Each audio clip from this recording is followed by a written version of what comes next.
If you want to climb up, you got to increase your pace, right? I was like, shit, I didn't want to hear that. But I was like, okay, well, challenge accepted. And trust me, I come from similar area that you come from. And we are emotional and we kind of, and I know sometimes to kind of sit down and have a moment of like, what the hell just happened for the past 11 years, right? The sole break in life is your own brain and your own thoughts kind of thing. And then underneath with like Wayne Gretzky saying, you'll miss all the shots that you don't take. Find the butterflies. That's your life. It doesn't matter when they ask you, what do you want to do when you grow up? It doesn't matter. Find your butterflies. If your butterfly starts flying, that's why set up a goal that is far away, but you gotta go zigzag. You gotta go towards that goal, but you gotta go and collect knowledge on the way. If you're copy pasting someone else's approach, but that's not you, it's not gonna work for you.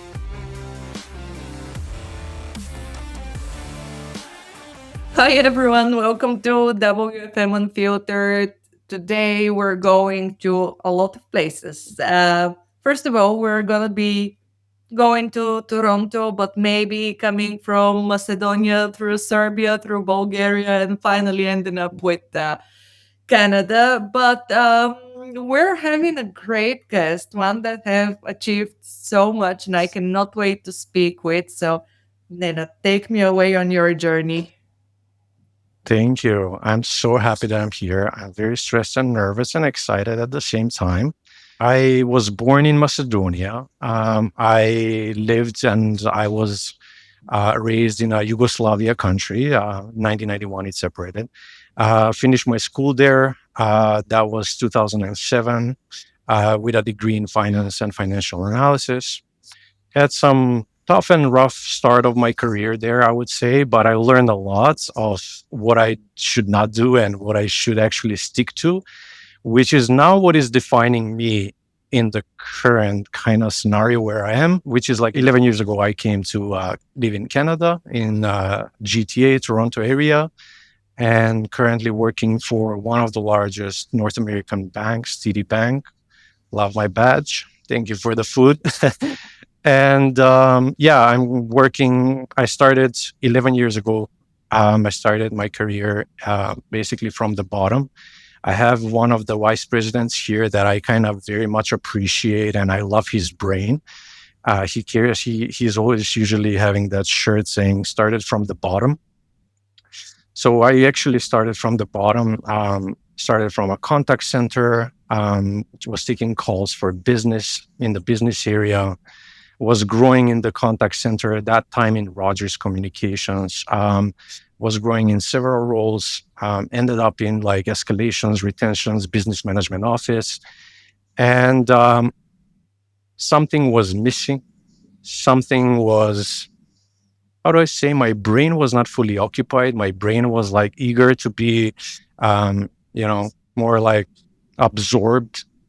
And I was like kind of thinking of like, oh, what am I going to do? What am I going to do? And one day walking through the workforce area, I saw the command center. And in Rogers, that was like a super big show of TVs and more like CIA, FBI command center with like 10 to 12 analysts sitting at the desk coordinating about 6,000, agents. And I was like, this is exciting. I want to learn here, right? And what I've done is something that would be probably interesting for everybody to try. I was going on the calls, taking calls, and then free time volunteering in the night shift for workforce. I said, I was just going to come and sit with you and do some stuff for you because we were one company, the same company. So about like 2 or 3 months later, a job opening shows up and I was like, I'm ready. Well, I've been there for like 2, 3 months. And I had the most amazing interview with my, at that time, hiring manager, who actually gave me a laptop and said, analyze this data. And I was like, analyze what? Like, what the hell are you talking about? And in the moment where I wanted to start talking, he turned off the lights on me. So my reaction was like, what the F?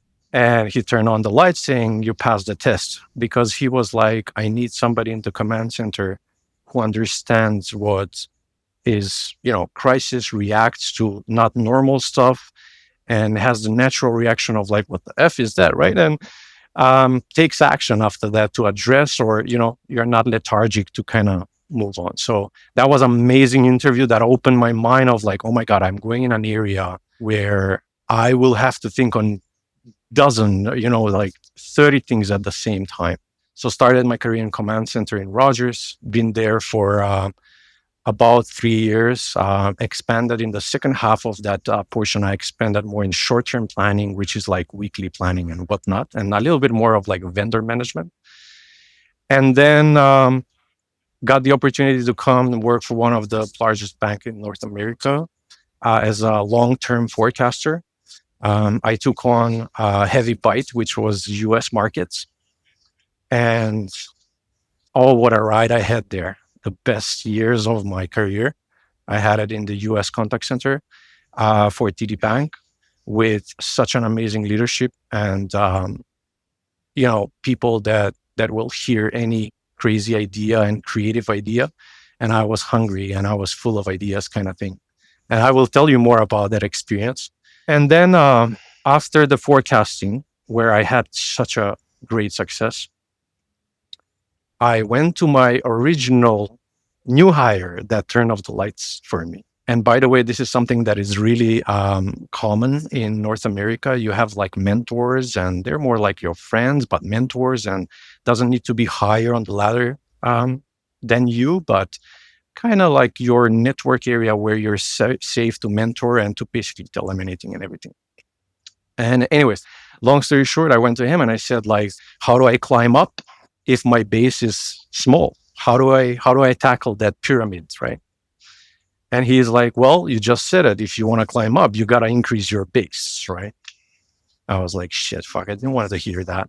But I was like, okay, well, challenge accepted. I always love a challenge. So I was like, challenge accepted. So I kind of expanded my mandate into workforce, but more of a customer experience side. So LEI, NPS, JD Power, Ipsos, more of a benchmarking. What does it mean to have like good customer experience? What does customer experience actually mean, right? In that sense. And I was there for about a year and a half. I had tremendous, like super, super nice experience with amazing boss at that time. I continued on expanding. So next I expanded into the area of workforce again, but more of a cost efficiency productivity, where I learned, here's a interesting idea for the audience, where I learned that well, I should not probably see the right numbers, but very, very tiny portion of my customer base was creating 1/4 of my annual expenses. When you deep dive into it, you have like customers calling and say, "What's my account? Well, what's my balance?" And then hangs up, and then calls 5 minutes later. "What's my balance?" And hangs up, and then 5 minutes. So I've learned into the area where you have to also absorb different customer behavior that sometimes it's not appropriate, but it's, people have some disabilities, mental, physical, whatever. So you kind of have to observe. So I learn and grow in the area of like, what is your bending business moment to understand what I can change and what I have to accept, right? And lastly, about 9 months ago, I got the most interesting role that I have right now, which is workforce product owner for entire North America. I own the platforms for workforce. I'm not going to mention names just so I can be more generic, but I host the productivity platform, the WFM platform, everything that goes with it, the long-term forecasting platform, some internal stuff as well, recording platforms and so forth. So those kind of, in a nutshell, where I am currently working on my quarterly Q4 planning. Thank you so much for introducing yourself. I find myself unexpectedly very emotional and kind of tearing up. So we'll see. We might end up having to. Oh, sorry. I think we might have to edit this part out because mentioned something that I don't know, it resonates so much for me, and I see it every day with different people, like starting from the bottom. And I think you can also appreciate, like, for people coming from Eastern Europe, sometimes it's so much more difficult to break into like bigger organizations, especially in Western Europe. So when I hear about that journey, it's like Yeah, you don't have the same opinion? You're right. And it's emotional journey. I agree. And trust me, I come from similar area that you come from, and we are emotional, and we kind of, and I know sometimes to kind of sit down and have a moment of like, what the hell just happened for the past 11 years, right? But I must say that one thing is that you're gonna get a chance to get somewhere, Yeah. right? That's one thing. You get a chance, somebody put some trust in you, you go and you do. That's one thing. The second thing is us as Eastern Europeans to flex to the Western behavior and to the behavior of like, what does mentorship actually mean? Yeah. What does it mean when you talk to a higher up, right? What does it mean to bring a flavor that is different, but yet acceptable? Here, I'm going to tell you an example. And by the way, I've gone through a lot of experiences where people from this side of the world says, "You are insane what you just said. You are on I would never say that." Yeah. I go on a call. I go on a call. On the call, I have the head of US, I have the CFO, and my boss. And I'm about to get ripped for, like some discrepancy in the finances. But one thing that is for all our Eastern Europeans, and by the way, there's a study, I'll tell you about the study later. Mhm. But the Eastern Europeans, we are so detailed oriented that even if they ask us something of like, "Oh, I'm going to catch you now," I think the school system was back then that way. It's like the teacher wanted to catch you and put a one for you just so you can fail. And we are Yeah. always ready to answer everything, right? And I get on a call, and politically in this environment, I can't say what's changed. I can be an analyst of like, you know what changed it? I have to be up. And so I said, everything is fine with the finances. By end of the year, you will end up in a X environment financially. And if that doesn't happen, I'm gonna fire myself in front of all of your employees. And my boss is like, "Are you insane?" I was like, "I'm gonna fire myself in September if the finances are not there in front of everybody. I'll just quit." The interesting part was that the other side said, "Deal." That's your journey. You put a commitment for yourself. You put a target for yourself rather than chasing your boss's targets. You put something for yourself to chase, right? And I hit it well. It was well, so I'm still employed in a way. At some point, spiny and strong, and have those kind of courage to say, well, sure, it's on me. If something happens, US fails, it's on me, right? And yeah, at the end of the day, again, great experience on that side, but a lot of learning to learn how to speak with these guys here, to learn how what it means to take ownership, to learn how you can still bring that super flavor from Eastern Europe, but at the same time remove some of the triggers and bad experiences we've gone through back home, and we know what we've gone through, and put it on the side as like a learned, and I am outside rather than reliving the same moment again. Thank you for sharing this journey. And I would say that on daily basis, I'm receiving messages from people, not only from Eastern Europe, from Asia, like India, Philippines, and what have you. And people are saying, okay, but how can I break through? Like, what can I do? And I think you summed it up great that sometimes we're putting the barrier for ourselves. We are thinking, well, we can't do it because let's say whether we're talking about Western Europe, US, we are somehow summarizing Yeah. it as unachievable and it is the peak. And who are we to dream big, right? Who So are we to dream big is the right question. yeah. And I know that many people probably are not going to relate, but probably even more are going to resonate with this message that you should aim big and dream big. And we're all people. And if you have the skills, you have the knowledge, you have the passion, pursue it. Like my best friends are now from Britain, and when I started my journey, I was thinking, oh, you know what, British people hate Bulgarians because on the news here we were constantly being told they hate us, they want us out, and I Exactly. want to speak with the UK guys because I was like, they're gonna hate me. That's what I've been told. And now you see that some of the things that we put in our heads as bias, it's not how it is in reality. So thank you so much for sharing that journey. And I know that you have put some topics for me that you wanted to discuss, but Right. I wanna take you to this journey. How can we become successful? Like starting from the bottom, where is the end? Where is the top? I want to say this publicly and I want it to be recorded because it's something that I've personally lived through, right?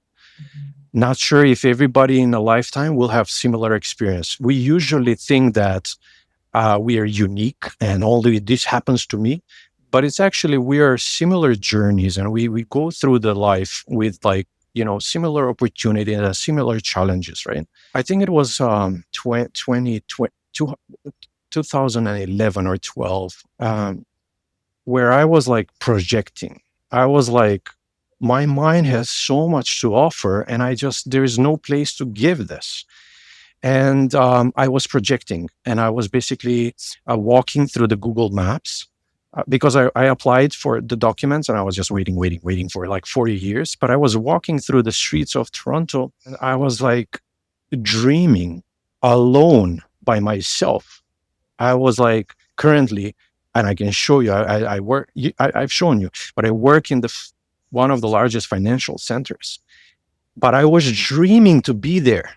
I was not asking God or whatever, but my butterflies in myself, they were awakened from the dream of like, I want to be there one day. When it happened, I almost cried. I was like, I can't. So I went back to my wife. I was like, yo, remember when I told you I was dreaming about that? I actually got the job. So similarly, I did not stop dreaming. When I was in the contact center, I was dreaming to make something different. So what I've done is I took the time and simultaneously I learned a lot of Excel. And I can tell you, it's not the Excel from Eastern Europe. A lot of Excel, like coding, a lot of automated tools and stuff. And I spent that time, and then I built some tools for certain areas of that business, which I'm sure they're still using it. But I take the gratification of like, I dreamt for like, I was dreaming for a task. I was dreaming to work when I was arriving into the west side of that location, because it had like four sides. I was arriving from the west side. The entire plateau of the business was like first floor, and then there was one staircase, and underneath would say something like um, you are the soul the soul break in life is your own brain and your own thoughts, kind of thing. And then underneath would like Wayne Gretzky saying you'll miss all the shots that you don't take. And I was like, one day I want to go on the staircase, and that's the big bosses there, right? And basically, like a couple of months before I left that organization, I was being called upstairs. So I'm walking the staircase. I was like, what is happening, right?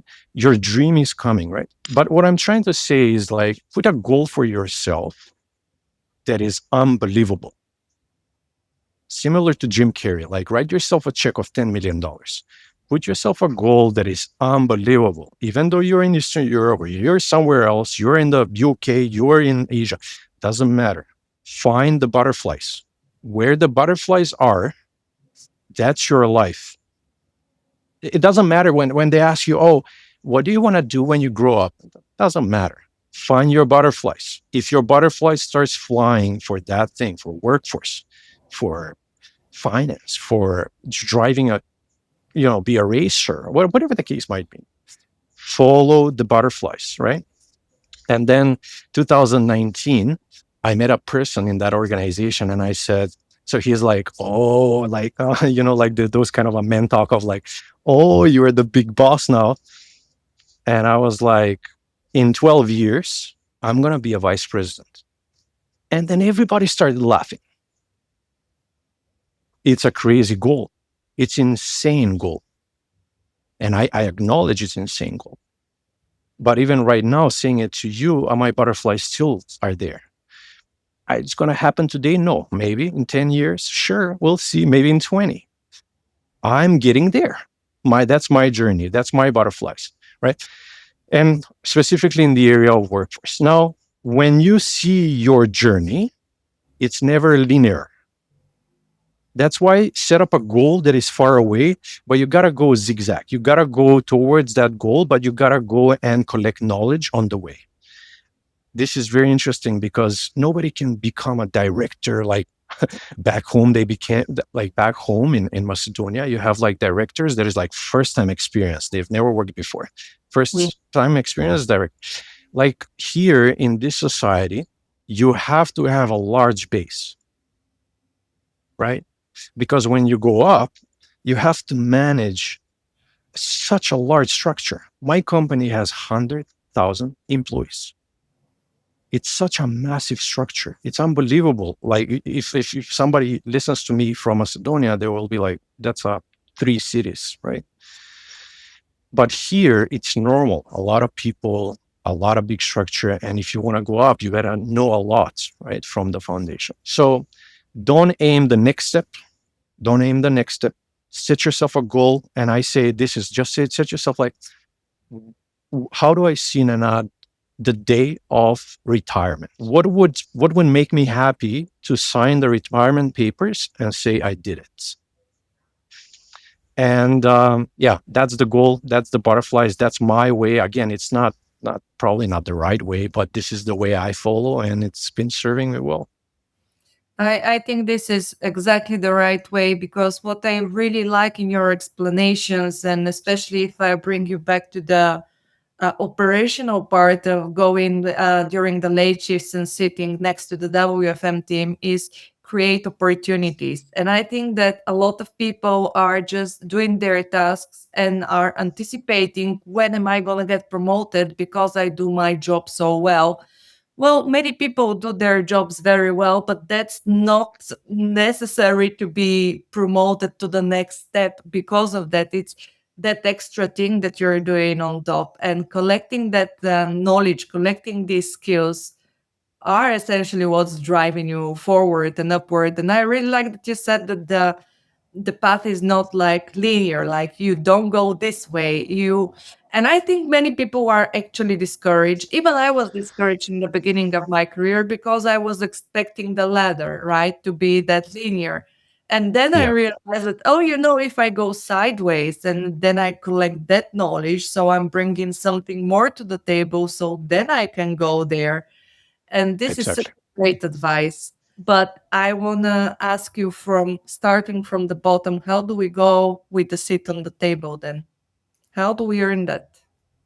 I don't have the secret sauce of like, yeah, you mix one, two, and three, and you become, you get the seat at the table.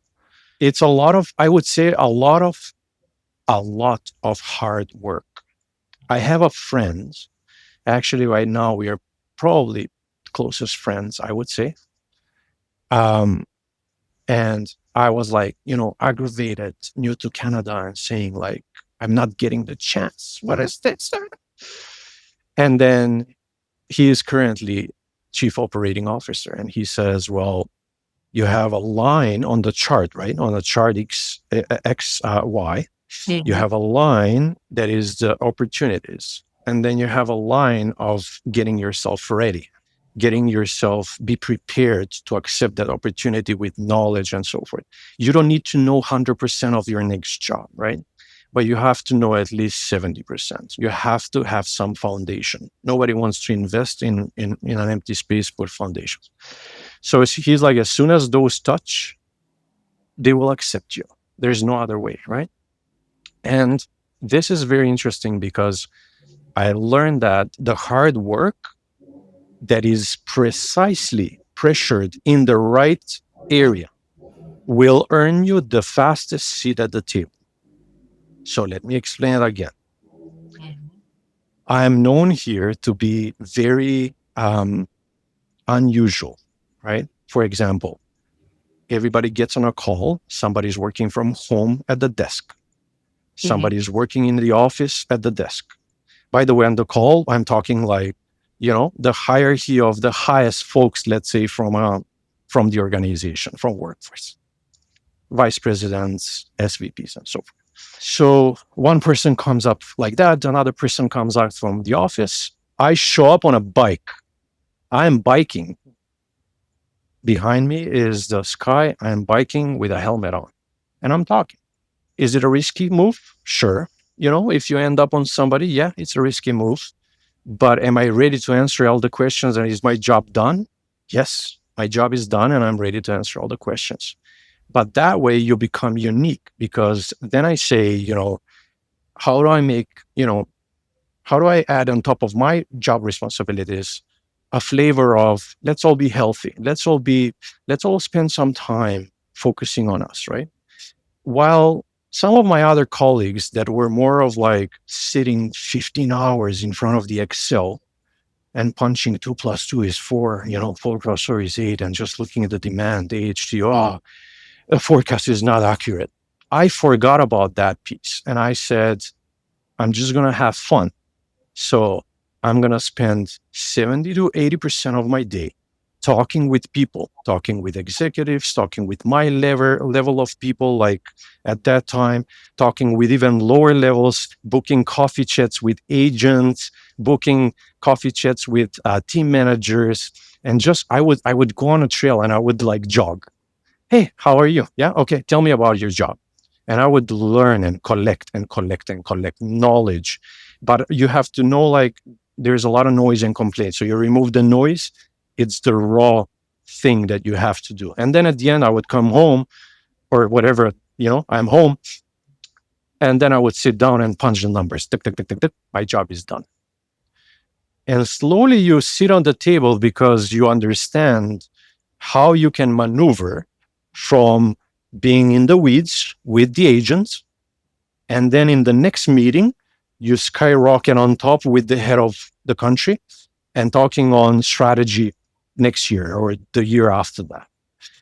But then you take the flavor of the agent, you create a capability and you roll it into the structure for next year, right? And on the table, you become beneficial. On the table, you're not a complainer anymore that this doesn't work. At the table, you are like, let me solve it for you. I have a strategy. This is your plan as a head of the country. Just gonna, stick a couple of stickers around, right? So earning the seat at the table, you have to be unique. Like for example, if I say this, I think the person who's gonna hear his name, it's gonna be very surprised. But one of my workforce idols is Doug I can't say the last name, man. Custerton. Custerton, man. Sorry, Doug. But why is he unique? Because he creates something on WhatsApp and then we move to Telegram, which is like a worldwide WFM group where we socialize, where we all talk about different things. And I was one of his admins and we connected. His brain is unbelievable. He doesn't sit at the Excel and just like, 1 plus 1 is 2.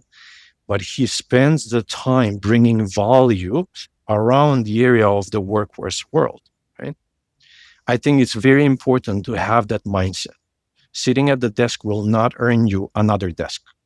You got to get up from that desk in a metaphorical speaking way. I would sum it up in this way. First of all, I always advocate for everyone to be their most authentic self because when you're not, it definitely show. If you're copy pasting someone else's approach, but that's not you, it's not gonna work for you. So I'm always saying, be your most authentic self. And I'm such a big advocate of creating relationships and I talk about it all the freaking time. And I'm so happy to hear that coming from you that you're spending that much time creating relationship because this is how you're also getting the input from people. This is how you understand their issues or how things can be better, even stuff that we tend to not see if we're working from our little box and we're only seeing what's in front of us. So this is what can separate you from everyone else that's doing exactly that. It's putting yourself there on the battlefield, collecting all of that information and ammunition, and then going and presenting, hey, this is what we can do to solve the challenge. So Exactly. thank you so much for this conversation. I really want to wrap it here because for me, it's so great that you brought that fire and passion and energy. And as I mentioned, I'm getting so many messages like, how can I advance my career? And I'm so happy that you said that basically sky is the limit, right? That there are endless opportunities and you're bringing that to this conversation. So we just need to continue WhatsApping for our next recording. Make it happen now that For we sure. know it's me. So thank you so much for this conversation. Nenad. Oh, one last thing. Wait, hold on. Yeah. How What's up? What's up? tell me, Sorry? how can people find you? Where? Okay, then I'm not gonna stop here. Okay. Um, There we go. how can people find me? So when I was in the when I was working when I moved from workforce, actually that time when I moved from like long term planning over to customer experience, I had to be a lot of the roles were a lot of innovative roles. You have to innovate. You have to find the cost efficiencies, where's the gaps, and so forth. I was reading a lot about like alpha waves, beta waves of dreaming, delta waves when you're sleeping and whatnot. And it says like, uh, you know, you are in a certain state when you're sleeping, but then there is a in between while you're waking up, and then you are totally wake up, right? Mhm. So usually we take our phones immediately in the morning and you cut that middle phase, which is the most creative phase that you can extract. I usually, what I do is, and it's weird, but I don't care. I do it. It's, I wake up, but I don't open my eyes. I think of work. I think of my tasks. I Oh, think of, oh, how can I do this? Right. oh, And it gives you creativity. But very important is whatever you think of that moment, you open your eyes, put it on a paper, document it, because otherwise it flies off. So while I was doing that research, how to get better and better, there was a lot of notes and a lot of researches about social media. So I'm happy to announce that I've been off social media for about 3 years now. No Facebook, no WhatsApp, oh, sorry, no Instagram, no TikTok, no scrolling. But I remained on LinkedIn. So if you want to find me, you can find me on LinkedIn at any time. We talk about professional stuff and it doesn't really consume that much amount of time for my creativity. But stay away from social media. that's a good way to end it. I'll give you shit because I've been inviting you on the podcast for so long, and you being on LinkedIn is kind of relative. So let's see. But thank you so much for this episode Thank you. and stay tuned for part two. Thank you so much. Have a great day.